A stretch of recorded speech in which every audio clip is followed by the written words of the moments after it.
Me go! Sir, I cannot let you. You can't let me. Cannot let Let me!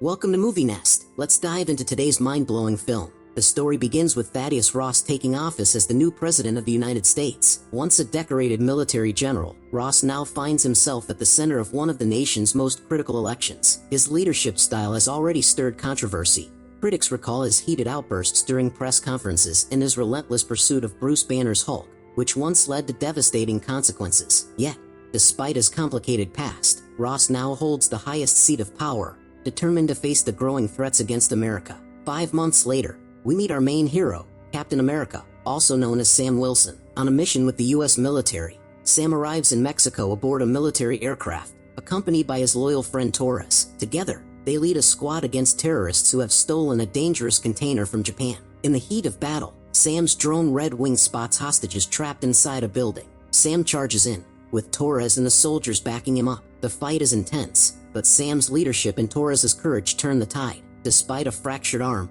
Torres pushes through, earning Captain America's respect. Proud of his friend, Sam later introduces Torres to Isaiah Bradley, a man with a powerful but painful legacy. Once a hero himself, Isaiah had secretly taken on the mantle of Captain America years ago. Shocked, Torres listens as Isaiah reveals the darker truth. Though he had served his country with honor, completing mission after mission and saving countless lives, the government saw him as a threat. His popularity as a black hero unsettled those in power, and instead of being celebrated, he was imprisoned for 3 decades and subjected to cruel experiments. The bitterness in Isaiah's voice shows the deep scars that remain. Soon after, Sam receives an urgent call. President Ross is hosting an exclusive meeting at the White House, gathering world leaders for a private event. Despite Isaiah's warnings about trusting the government, Sam feels it's important to attend. Together, they step into a grand party filled with powerful figures from across the globe. When Ross spots Sam, he praises him for the successful Mexico mission and the recovery of Japan's stolen weapon. Moments later, the meeting begins. Ross takes the stage and speaks with authority. He reveals something astonishing: a mysterious island that appeared in the Indian Ocean a few years ago, now known as Celestial Island. Scientists from around the world rushed to study it and discovered secrets that could change everything. And with that revelation, the story takes its first big turn. The meeting takes a shocking turn. President Ross proudly announces that America now possesses adamantium, crediting 2 brave men for making it possible. But before the applause fades, chaos erupts. Gunfire breaks out, people scream, and the White House plunges into panic. Sam and Isaiah are caught in the middle. At first, it seems impossible that Isaiah could be involved, but the footage shows him striking at the president. His movements look wild and uncontrolled, as if he isn't even aware of what he's doing. Within minutes, security swarms him. Despite his protests, Isaiah is taken into custody, accused of orchestrating an assassination attempt on the President of the United States. Sam refuses to believe it. To him, Isaiah isn't a traitor, he's a victim. If Isaiah can't remember what happened, then someone else must be pulling the strings. Sam promises him he will uncover the truth and bring the real mastermind to light. Teaming up with Torres, Sam begins digging through the security footage. That's when they notice something strange. Just before the shooting, Isaiah's phone screen flashes with a blinding white light. The same eerie flash appears on the devices of 4 guards who suddenly turn their weapons on Ross. Even stranger, a particular song plays moments before the attack, as if it were a trigger. The pattern is undeniable. Isaiah and the guards weren't acting on their own. They were being controlled, manipulated like puppets to create the perfect setup. Someone wanted Isaiah framed, and the chaos that followed was no accident. But things get darker. Sam soon receives a cryptic phone call. A distorted voice mocks him, admitting they've been watching his every move. "The buyer offered me double to take you out, Captain America," the voice sneers. Before hanging up, Sam has Torres trace the call, and the results are chilling. The signal leads back to a government facility. Whoever is behind this isn't just powerful, they're inside the system.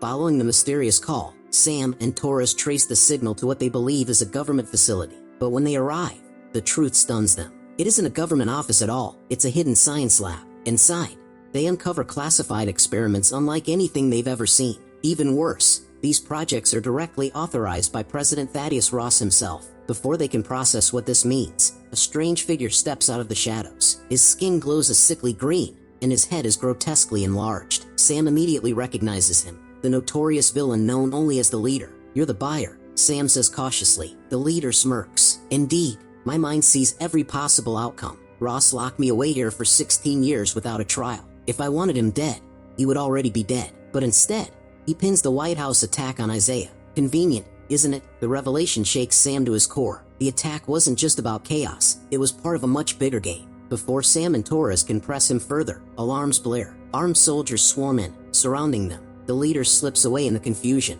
leaving Sam and Torres arrested on charges of trespassing inside restricted government property. By the time they're dragged out, it's clear the Leader's plan is already in motion. News breaks worldwide. Japan launches its own investigation into the stolen container and discovers a devastating truth.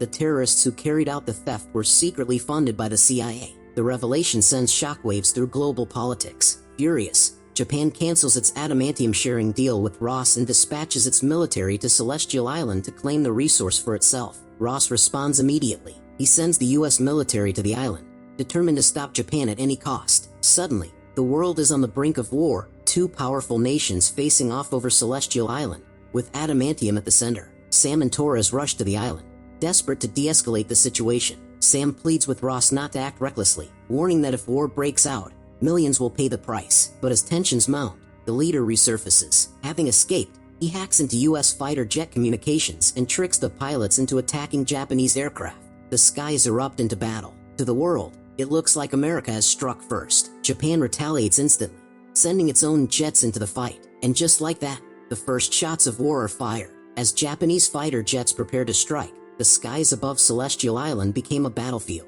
At the very last moment, Sam Wilson, Captain America, and Torres intercepted the fight. Sam deployed Red Wing and used every ounce of skill to disable the rogue pilots who had been manipulated into firing. He shouted over the comms, warning both sides that they were being used, that this war wasn't real, it was engineered. His words and quick actions stopped the situation from spiraling into total destruction. But the cost was high. In the chaos, Torres was critically injured. Sam barely managed to get him to safety, rushing him to a hospital. Though Torres survived, the near loss weighed heavily on Sam, reminding him of the risks of every choice he made as Captain America. Soon after, President Ross stepped in front of the press, determined to calm the world. Cameras rolled as he assured everyone that there had been no war between Japan and the United States. Sam stood alongside him, a symbol of hope, but the moment was shattered when the Leader appeared. Furious that Sam had foiled his carefully constructed plan to ignite a global conflict, the Leader confronted him in public. His message was clear: the fight wasn't over. Then, with a sinister grin,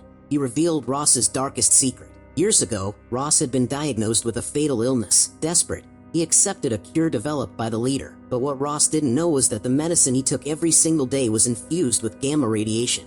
For years, that radiation built up inside his body until finally, it could no longer be contained. Before the horrified crowd, Ross's body twisted and mutated. His skin burned red, his muscles swelled with monstrous power, and his rage exploded outward. The President of the United States was gone, replaced by the unstoppable creature known as RedHulk. The White House became a battlefield.